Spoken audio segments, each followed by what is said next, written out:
À la fin de cette vidéo, vous allez savoir concrètement ce que c'est que la blockchain. Je vais vous expliquer ce que c'est de façon simple et pratique et surtout avec des exemples pour que vous puissiez concrètement comprendre là où la blockchain est en train de nous emmener. Let's go!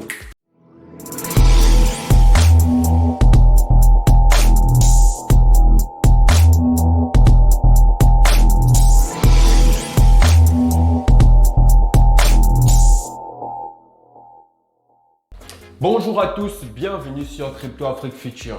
Sur cette chaîne YouTube, on parle de crypto-monnaies en Afrique et on explique à toute la communauté comment les crypto-monnaies fonctionnent de façon simple et pratique. Donc si la thématique t'intéresse, n'hésite pas à t'abonner à la chaîne et surtout active la cloche de notification pour être informé de toutes les prochaines vidéos qui paraîtront sur cette chaîne. Alors concrètement, c'est quoi la blockchain?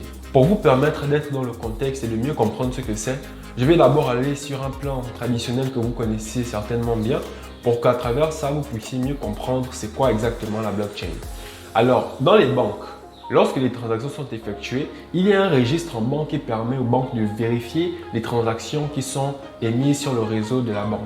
Donc, par exemple, si vous envoyez de l'argent d'un point A à un point B, la banque sait exactement qui vous êtes, combien vous envoyez, combien vous aviez dans votre compte avant d'envoyer, combien il va vous rester lorsque vous allez envoyer l'argent, combien la personne va recevoir et combien elle aura après avoir reçu.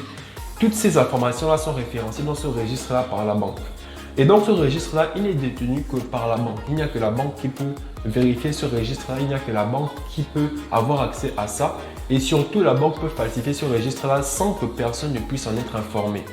D'ailleurs, en 2008, avec la crise des subprimes, c'est ce qui s'était passé. Ce sont des banquiers qui ont falsifié des comptes de certains de leurs clients. Et donc, du coup, certaines personnes ont perdu de l'argent et se sont rendu compte que leur argent diminuait au fur et à mesure, mais ils ne pouvaient se plaindre chez personne parce qu'ils n'avaient pas accès à ce registre-là. Et donc, ils n'avaient pas de preuves.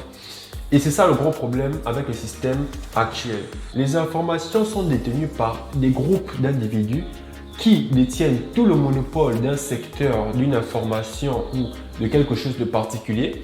Et donc, du coup, ils ont la main mise sur toutes les autres personnes qui ne possèdent pas des informations qu'ils possèdent. Alors, la blockchain vient résoudre ce problème-là en enlevant dans la main de la minorité le pouvoir ou l'information pour le remettre à la majorité. Ça veut dire que ce registre-là qu'il y a en banque, la blockchain, en fait, c'est ce registre-là, mais qui est détenu par toutes les personnes qui sont sur le réseau. Quand je parle du réseau, admettons que vous aviez une puce RTL ou Orange Money.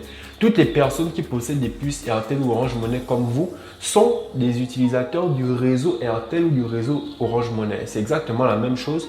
Toutes les personnes qui vont posséder un portefeuille Bitcoin seront des personnes qui seront sur le réseau Bitcoin. Donc, ils seront sur la blockchain Bitcoin. Et donc, du coup, la blockchain, c'est un registre. Ce registre-là, au lieu qu'il soit détenu par une seule personne ou une institution, ce registre-là est détenu par tous les membres constituant le réseau. Et donc, toutes ces personnes-là peuvent avoir accès aux informations de toutes les transactions qui sont effectuées sur le réseau. Et c'est ça qui est la révolution parce que si une personne falsifie quelque chose sur ce registre-là, tout le monde pourra être informé qu'il y a un problème sur le réseau et tout le monde pourra potentiellement le régler. Peut-être pas nous. Nous sommes des utilisateurs de la blockchain. Nous n'allons pas forcément tout le temps aller sur la blockchain pour regarder tout ce qui se passe. Mais il y a des personnes qui non seulement cherchent à pirater la blockchain, mais il y a d'autres personnes qui sont toujours sur la blockchain en train de vérifier s'il n'y a pas un problème. Parce que la survie de la blockchain, c'est toute une affaire de confiance. Les gens, ils partent mettre de l'argent en banque parce que pour eux, une institution, c'est quelque chose auquel on peut faire le plus confiance. Alors que plus la blockchain va faire de ses preuves, plus la blockchain va sécuriser l'argent des gens, va permettre à ce que les transactions puissent se faire de façon transparente, plus les gens vont faire confiance à la blockchain et donc plus la blockchain et le Bitcoin prendront de la valeur, prendront de la notoriété et pourront impacter. Donc du coup, en gros, la blockchain, c'est un registre dans lequel vont être notées toutes les transactions qui sont effectuées sur le réseau Bitcoin ou Ethereum, etc. Et toutes ces transactions-là étant référencées sur la blockchain seront infalsifiables parce que ce registre-là sera détenu par tous les membres. Et pour qu'une transaction soit validée, il faut que la majorité des membres connectés sur le réseau puissent valider la transaction qui a été effectuée. En banque, ce n'est que la banque qui valide la transaction, alors que sur la blockchain, c'est plusieurs personnes qui vont valider une seule transaction. Mais toutes ces personnes qui vont valider une seule transaction ne se connaissent pas. Parce que, en fait, ce ne sont pas des humains qui vont valider les transactions, mais ce sont des machines. C'est par la puissance de calcul mathématique que les transactions vont être validées. Donc, ce sont des ordinateurs que l'on appelle des mineurs qui vont faire les validations de transactions. Les mineurs, ce sont des appareils comme ça qui permettent de faire des calculs mathématiques et donc ces calculs mathématiques-là vont permettre de valider, de sécuriser les transactions. Et vu que ce sont plusieurs mineurs qui vont valider les transactions et que tous ces mineurs-là à travers le monde ne se connaissent pas forcément, on a là une possibilité d'avoir de la transparence et surtout que le pouvoir n'est pas détenu par un seul mineur mais par tous les utilisateurs du réseau qui font du minage. Ça veut dire que même vous avec votre ordinateur, vous pouvez faire du minage. Vous pouvez acheter des machines de minage pour faire du minage de Bitcoin. Et toutes les personnes qui font du minage sont récompensées par le réseau en Bitcoin. Donc, si vous faites du minage de Bitcoin, vous serez récompensé, vous aurez des récompenses en Bitcoin. C'est pour ça que vous voyez qu'il y a des frais. Si vous faites des transactions en Bitcoin, vous allez payer des frais. Et c'est ces frais-là qui vont être reversés aux mineurs qui vont valider les transactions. Et c'est comme ça que ça se passe. Sur la blockchain, ce n'est pas une seule personne qui va détenir le pouvoir ou l'information, mais c'est tous les membres du réseau qui vont pouvoir se mettre ensemble pour valider si une transaction est vraie ou si une transaction est fausse. Reprenons le cas de la banque. Si vous voulez envoyer 100 000 à une personne alors que dans votre compte, vous n'avez que 10 000, c'est la banque qui va vérifier et la banque qui va refuser la transaction parce que vous n'avez pas la somme que vous voulez envoyer. Tandis que sur la blockchain, c'est tous les utilisateurs du réseau qui vont pouvoir vérifier est-ce que vraiment vous avez la somme que vous avez. Si il y a une seule personne qui dit que oui, vous avez 100 000 alors que vous n'avez pas 100 000, la majorité va l'emporter parce que la majorité des membres va voir que bel évidemment, il n'y a pas 100 000 dans votre compte. Et donc, du coup, ils vont refuser. Vu qu'il y a plus de personnes qui auront refusé que de personnes qui auront accepté, alors la transaction va être refusée totalement parce que c'est la majorité des membres du réseau qui vont compter pour valider une transaction. Donc la seule façon de pouvoir pirater la blockchain et de pouvoir faire une transaction frauduleuse, c'est bien évidemment d'avoir plus de 51% de la puissance de calcul de tous les ordinateurs, de tous les mineurs dans le monde entier. Et ça, c'est très impossible. Parce que imaginez-vous un peu combien d'ordinateurs, combien de machines, combien de systèmes il faudra mettre en place pour avoir 51% de la puissance de calcul du monde entier sur le réseau du Bitcoin. C'est vraiment quelque chose d'infaisable. Et c'est l'une des seules façons de pouvoir pirater la blockchain, de pouvoir faire une transaction frauduleuse. Et vous voyez un peu que c'est quasiment impossible. Alors continuons avec notre analogie avec les banques. Lorsque vous avez fait une transaction en banque, toutes les transactions qui sont effectuées dans cette banque-là par vous sont notées dans ce registre-là. Et donc, vous pouvez voir depuis votre première transaction tout ce que vous avez eu à faire. Ça veut dire qu'en fait, le registre en banque il vous permet de repartir en arrière et de voir tout ce qui a été fait par vous dans le passé. Donc, ça sauvegarde en fait vos données. Et c'est ça la blockchain. La blockchain va inscrire toutes les transactions qui vont être effectuées sur le réseau Bitcoin. C'est-à-dire que avec la blockchain, vous allez pouvoir retracer jusqu'au premier Bitcoin. Le tout premier Bitcoin qui a été miné, il a été miné par qui? Par où est-ce qu'il est passé? Par quelle main il est passé? Et où il est actuellement? La blockchain référence tout ce qui s'est passé, toute une histoire qui s'est passée. Et cela de façon transparente et infalsifiable justement parce que personne ne peut falsifier quoi que ce soit sur la blockchain, contrairement à dans le registre de la banque qui peut être falsifié par la banque quand la banque veut. Alors une autre spécificité de la blockchain, c'est que la blockchain c'est un registre mais en forme de bloc. C'est-à-dire que ce bloc-là, il est noté toutes les informations à l'intérieur et à l'image d'un livre, lorsque vous terminez d'écrire sur une page, vous tournez la page. Donc lorsque vous terminez d'écrire sur un bloc, le bloc il est fermé et donc un nouveau bloc passe à la suite. À chaque fois qu'un bloc il est rempli, un nouveau bloc passe à la suite. Ça veut dire qu'imaginons que un seul bloc, ça peut permettre de valider 100 transactions.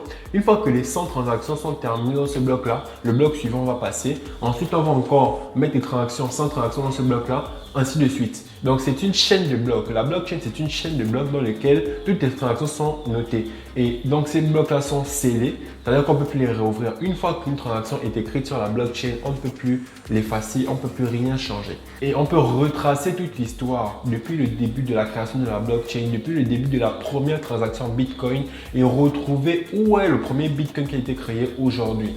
Parce que vous savez qu'on peut avoir un Bitcoin, mais on peut fractionner un Bitcoin en 0,01 Bitcoin, 0,05 Bitcoin. Où sont ces morceaux de Bitcoin là? On peut les retrouver grâce à la blockchain. Et tout le monde peut le faire avec votre smartphone.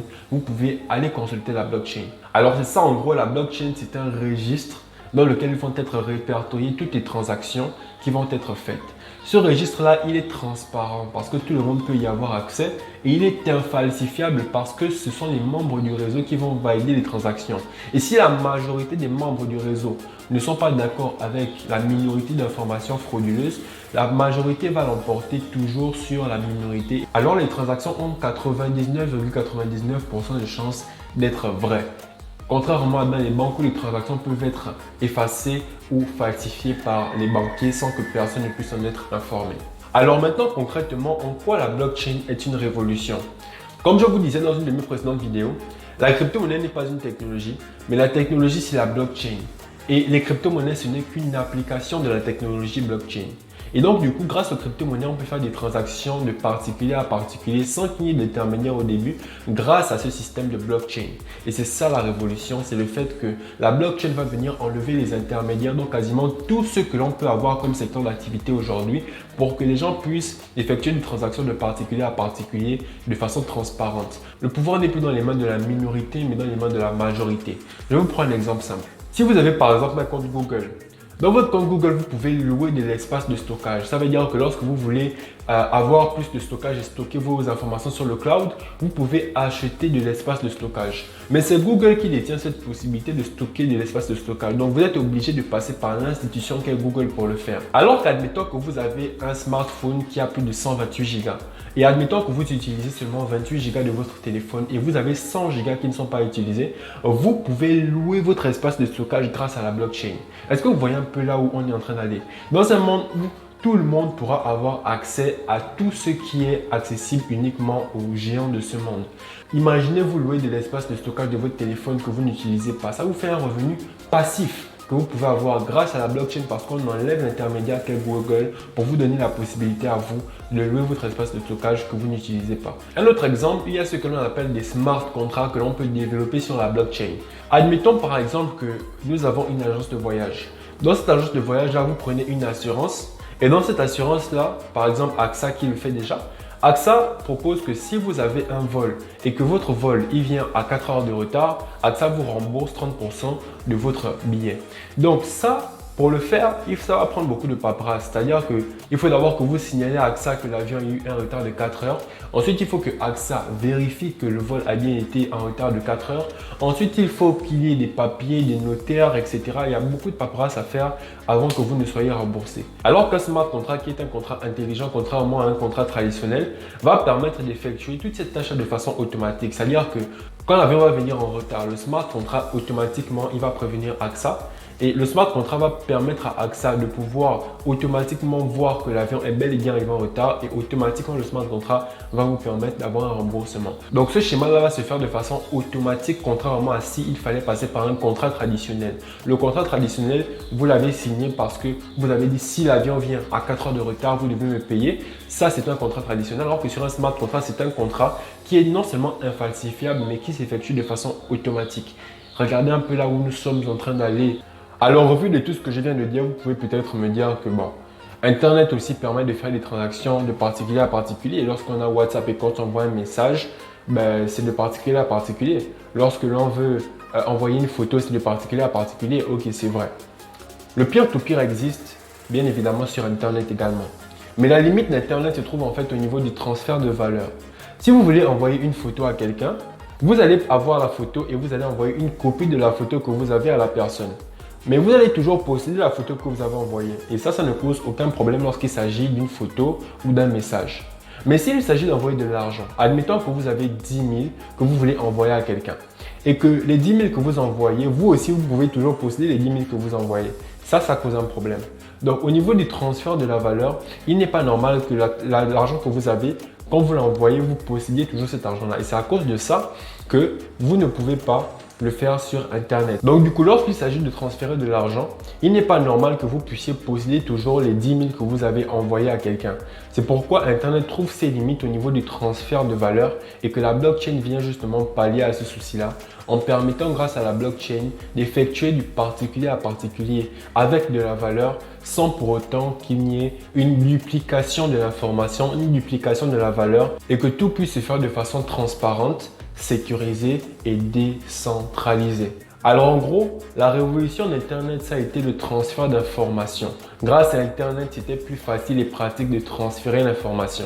Mais au 21e siècle, la nouvelle révolution, c'est la blockchain. Parce que grâce à la blockchain, on peut faire des transferts de valeur. Des transferts de valeur, des transferts de transactions de façon transparente, sécurisée et décentralisée. Alors j'espère que la vidéo vous aura plu et que grâce à cette vidéo, vous allez mieux comprendre ce que c'est que la blockchain et surtout poser des questions en commentaire au cas où vous n'auriez pas compris certains points. Alors pour ceux qui veulent mieux comprendre ce que c'est que les crypto-monnaies et le trading avec un accompagnement personnalisé jusqu'à ce que vous soyez autonome dans ces domaines-là, vous me contactez via mon numéro WhatsApp et je serai très heureux de travailler avec vous. Le but, c'est de créer une communauté de crypto-entrepreneurs, de crypto-preneurs pour que l'Afrique puisse être à jour et que l'Afrique puisse être élevée grâce aux crypto-monnaies et aux entrepreneurs qui auront compris quelle est la vision de la blockchain et des crypto-monnaies pour l'Afrique. Merci beaucoup de m'avoir suivi. C'était Harley de Crypto Afrique Future. On se retrouve dans les prochaines vidéos. Peace!